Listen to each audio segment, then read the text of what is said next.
Friends ನಮಸ್ಕಾರ ರೀ ಎಲ್ಲರಿಗೂ ರಮ್ಯಾ ಮನೆ ಅಡುಗೆ ಚಾನಲ್ಗೆ ಸ್ವಾಗತ.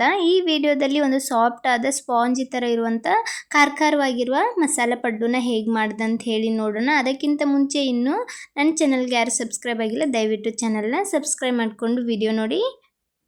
ಈ ಪಡ್ಡುನ ಮಾಡಲಿಕ್ಕೆ 3 ಗ್ಲಾಸ್ನಷ್ಟು ಅಕ್ಕಿನ, 1 ಗ್ಲಾಸ್ನಷ್ಟು ಉದ್ದಿನಬೇಳೆ ಹಾಗೆ 2 ಚಮಚದಷ್ಟು ಮೆಂತ್ಯ ಕಾಳನ್ನು ತೊಳೆದು ನೆನೆಸಿಟ್ಕೊಂಡಿದ್ದೀನಿ. ಈ ಕಡೆ ಒಂದು ಅರ್ಧ ಗ್ಲಾಸ್ನಷ್ಟು ಅವಲಕ್ಕಿ ಸಹನ ಸ್ವಚ್ಛವಾಗಿ ತೊಳೆದ್ಬಿಟ್ಟು ಅದನ್ನು ನೆನೆಸಿಟ್ಕೊಂಡಿದ್ದೀನಿ. ಇದನ್ನು ಒಂದು 7 ರಿಂದ 8 ಗಂಟೆ ನೆನೆಯಲಿಕ್ಕೆ ಇಟ್ಕೋಬೇಕು. ನೋಡ್ಬೋದು ಎಲ್ಲ ಚೆನ್ನಾಗಿ ನೆಂದಿದೆ. ಇವಾಗ ಇದನ್ನು ಗ್ರೈಂಡ್ ಮಾಡಿ ತಗೊಳ್ಳೋಣ. ನಾನು ಎಲ್ಲನೂ ಈ ಥರ ಗ್ರೈಂಡ್ ಮಾಡಿ ಇಟ್ಕೊಂಡಿದ್ದೀನಿ. ನೋಡ್ಬೋದು ಇದಕ್ಕೆ ಉಪ್ಪು ಏನು ಹಾಕೋದು ಬೇಕಿಲ್ಲ. ಗ್ರೈಂಡ್ ಮಾಡಿ ಇದನ್ನು ಮುಚ್ಚಿಬಿಟ್ಟು ಒಂದು 7-8 ತಾಸು ನೆನೆಯಲಿಕ್ಕೆ ಇಟ್ಕೊಂಡ್ರೆ ಸಾಕು. ನೋಡ್ಬೋದು 7-8 ಗಂಟೆ ಆದ ನಂತರ ಹಿಟ್ಟು ಎಷ್ಟು ಚೆನ್ನಾಗಿ ಉಬ್ಬಿದೆ ಅಂಥೇಳಿ. ಡಬಲ್ ಆಗಿದೆ, ಮೊದಲು ಎಷ್ಟಿತ್ತು ಇವಾಗ ಎಷ್ಟಾಗಿದೆ ಅಂಥೇಳಿ ನೀವೇ ನೋಡ್ಬೋದು. ತುಂಬ ಚೆನ್ನಾಗಿ ಹಿಟ್ಟು ಉಬ್ಬಿ ಬಂದಿದೆ. ಇವಾಗ ಇದನ್ನು ಒಂದು ಪಾತ್ರೆಯಲ್ಲಿ ಹಾಕ್ಕೊಂಡು ಒಂದು ಸ್ವಲ್ಪ ಉಪ್ಪು ಹಾಕ್ಕೊಂಡು ಸೈಡಲ್ಲಿ ಇಟ್ಕೊಳ್ಳೋಣ. ಈ ಕಡೆ ಮಸಾಲ ಪಡ್ಡು ಮಾಡಲಿಕ್ಕೆ ಬೇಕಾಗಿರುವಂಥ ಆಲೂಗಡ್ಡೆ ಪಲ್ಯನ ಮಾಡಲಿಕ್ಕೆ ಒಂದು ಸ್ವಲ್ಪ ಎಣ್ಣೆ ಹಾಕ್ಕೊಂಡು, ಎಣ್ಣೆ ಕಾಯ್ದ ನಂತರ ಸ್ವಲ್ಪ ಸಾಸಿವೆ ಹಾಗೆ ಜೀರಿಗೆ, ಒಂದು ಸ್ವಲ್ಪ ಕರಿಬೇವನ್ನು ಕಟ್ ಮಾಡಿ ಹಾಕ್ಕೊಂಡಿದ್ದೀನಿ.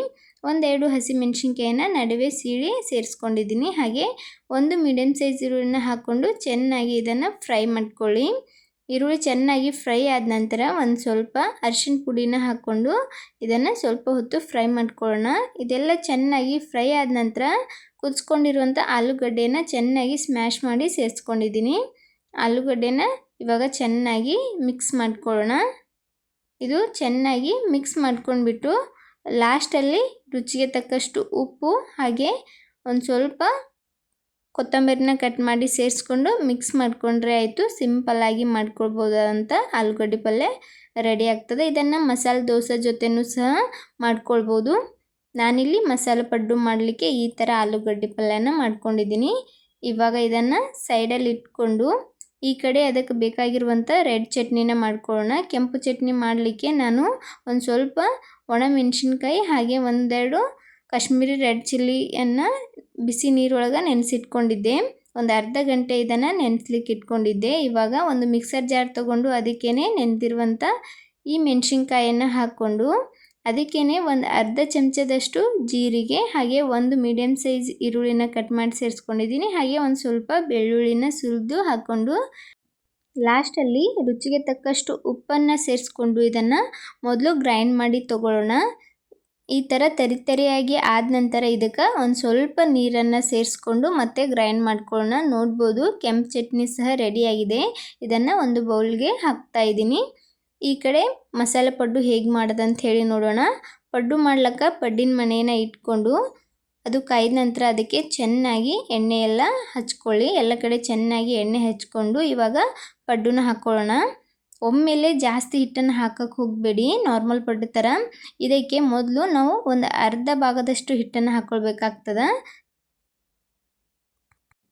ಈ ಮಸಾಲೆ ಪಡ್ಡುಗೆ ಸ್ಟಫಿಂಗ್ ಮಾಡೋದ್ರಿಂದ ಒಂದು ಅರ್ಧ ಭಾಗದಷ್ಟು ಮಾತ್ರ ಮೊದಲಿಗೆ ಹಿಟ್ಟನ್ನು ಹಾಕ್ಕೊಳ್ಳಿ. ಈ ಥರ ಅರ್ಧ ಭಾಗದಷ್ಟು ಹಿಟ್ಟನ್ನು ಹಾಕ್ಕೊಂಡ್ಬಿಟ್ಟು ಇವಾಗ ಸ್ವಲ್ಪ ಆಲೂಗಡ್ಡೆ ಪಲ್ಯನ ಈ ಥರ ಉಂಡೆ ಥರ ಆಗಿ ಮಾಡಿಕೊಂಡು ಇದ್ರ ನಡುವೆ ಇಡ್ತಾ ಇದ್ದೀನಿ.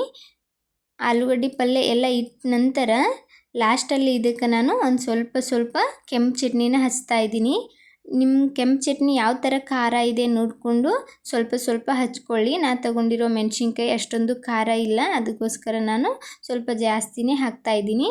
ಈ ಥರ ಕೆಂಪು ಚಟ್ನಿ ಎಲ್ಲ ಹಾಕ್ಕೊಂಡ್ಬಿಟ್ಟು ಲಾಸ್ಟಲ್ಲಿ ಮತ್ತೆ ಒಂದು ಸ್ವಲ್ಪ ಹಿಟ್ಟನ್ನು ಇದ್ರ ಮೇಲ್ಗಡೆ ಹಾಕ್ಕೊಳ್ಳೋದು. ನಿಧಾನವಾಗಿ ಎಲ್ಲ ಕಡೆ ಹಿಟ್ಟನ್ನು ಹಾಕ್ಕೊಳ್ಳಿ.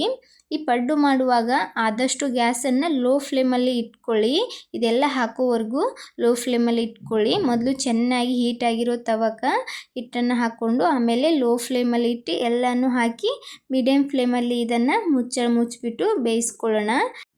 ಒಂದು ಸೈಡಲ್ಲಿ ಚೆನ್ನಾಗಿ ಬೇಯ್ದ ನಂತರ ಇವಾಗ ಮುಚ್ಚಳನ್ನು ತೆಗೆದ್ಬಿಟ್ಟು ಈ ಥರ ಸೈಡಲ್ಲಿ ಒಂದು ಸ್ವಲ್ಪ ಎಣ್ಣೆನ ಹಾಕ್ತಾ ಇದ್ದೀನಿ. ಇದು ಆಪ್ಷನಲ್ಲ. ಈ ಥರ ಎಣ್ಣೆ ಹಾಕೋದ್ರಿಂದ ಪಡ್ಡು ಸ್ವಲ್ಪ ಕ್ರಿಸ್ಪಿಯಾಗಿ ಬರುತ್ತೆ ಮೇಲ್ಗಡೆ. ಸ್ವಲ್ಪ ಎಣ್ಣೆಯನ್ನು ಹಾಕ್ಕೊಂಡು ಒಂದು ಸ್ವಲ್ಪ ಹೊತ್ತು ಬಿಟ್ಟು ನಂತರ ಇದನ್ನು ಉಲ್ಟಾ ಮಾಡಿ ಹಾಕ್ಕೊಳ್ಳೋಣ. ಎಲ್ಲ ಪಡ್ಡುನ ಈ ಥರ ನಿಧಾನವಾಗಿ ಉಲ್ಟಾ ಮಾಡಿ ಹಾಕ್ಕೊಳ್ಳಿ. ತುಂಬ ಚೆನ್ನಾಗಿ ಬರುತ್ತೆ. ಮೇಲ್ಗಡೆ ಕ್ರಿಸ್ಪಿಯಾಗಿ ಹಾಗೆ ಒಳಗಡೆ ಸಾಫ್ಟಾಗಿ ಒಂಥರ ಸ್ಪಾಂಜಿ ಥರ ಇರುತ್ತೆ. ಹತ್ತಿ ಥರ ಮೆತ್ತನೆ ಇರ್ತದೆ ಪಡ್ಡು. ಈ ಥರ ಮಾಡಿಕೊಂಡ್ರೆ ಇವಾಗ ಎಲ್ಲ ಪಡ್ಡೂನ ಈ ಥರ ನಾನು ಉಲ್ಟಾ ಮಾಡಿ ಹಾಕ್ಕೊಂಡು ಇಲ್ಲಿನೂ ಸಹ ಮತ್ತೆ ಇದನ್ನು ಬೇಯಿಸ್ಕೊಳ್ಳೋಣ. ಕೆಳಗಡೆನೂ ಸಹ ಚೆನ್ನಾಗಿ ಬೇಯೋವರೆಗೂ ಇದನ್ನು ಬೇಯಿಸ್ಕೊಳ್ಬೇಕಾಗ್ತದೆ.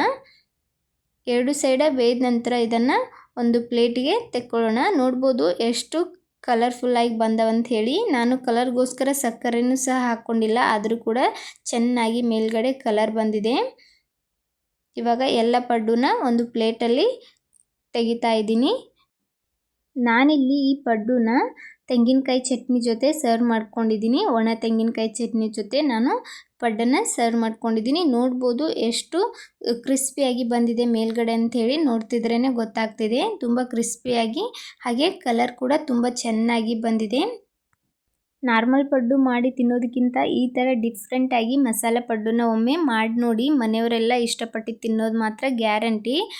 ಸ್ವಲ್ಪ ಖಾರವಾಗಿ ತುಂಬ ಮಜವಾಗಿರ್ತದೆ ತಿನ್ಲಿಕ್ಕೆ. ನಾನಿಲ್ಲಿ ನಿಮಗೆ ತೋರಿಸ್ತಾ ಇದ್ದೀನಿ ಯಾವ ಥರ ಬಂದಿದೆ ಪಡ್ಡು ಅಂಥೇಳಿ. ನೋಡ್ಬೋದು ತುಂಬ ಸಾಫ್ಟಾಗಿ ಹತ್ತಿ ಥರ ಮೆತ್ತನೆ ಇರ್ತದೆ.